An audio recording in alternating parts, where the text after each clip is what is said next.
Halos 2 linggo bago ang ikatlong State of the Nation address ni Pangulong Marcos Jr., naghahanda na ito para sa lalamanin ng kanyang ulat sa bayan. Ilan sa mga inaasahang mababanggit ng Pangulo ang kalagayan ng pamumuhay ng mga Pilipino. Narito ang detalye ng report mula kay Criza Lopez. Pinaghahandaan na ni Pangulong Ferdinand Bongbong Marcos Jr. ang lalamanin ng kanyang talumpati sa ikatlong State of the Nation address sa July 22, 2024. Ayon kay Pangulong Marcos, isa sa publiko niya kung ano na ang estado o progreso ng mga nabanggit niyang proyekto sa ikalawa niyang ulat sa bayan. Ganun pa rin, ibabalita ko kung ano yung mga naging progress dun sa ating mga ginagawa. Yung ating mga binigkas nung mga unang zona, ay i-report ko kasi ang SONA report sa bayan niya. Banggit din niya na maaaring lamanin ng kanyang talumpati ang kasalukuyang kalagayan ng pamumuhay ng mga Pilipino sa bansa at ang lagay ng ekonomiya ng Pilipinas.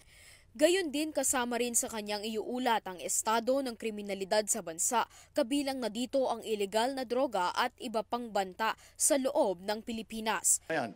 At titignan din natin, siyempre, we will also report on the state of the nation in the sense that what are the lives of our people, how are they doing? Kung ano the economy, how is it doing? Criminality, how are we doing on that?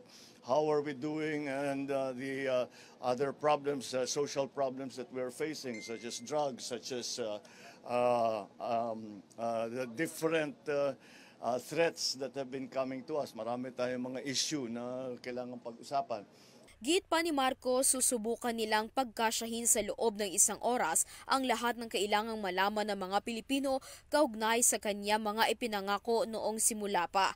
Bagay na nahihirapan ng Pangulo na ibigay ang bawat detalye. Ginawa namin ay meron kaming ginawang brief, ganun kakapal, which is a report to the nation which goes into the detail. The detail that I cannot go into during the SONA dahil masyadong mahaba. Kaya we will provide that to, of course, the media. Nakatakdang mangyari ang ikatlong State of the Nation address ni Marcos sa July 22, 2024. Para sa EuroTV News, Criza Lopez, sumasaludo sa bawat Pilipino.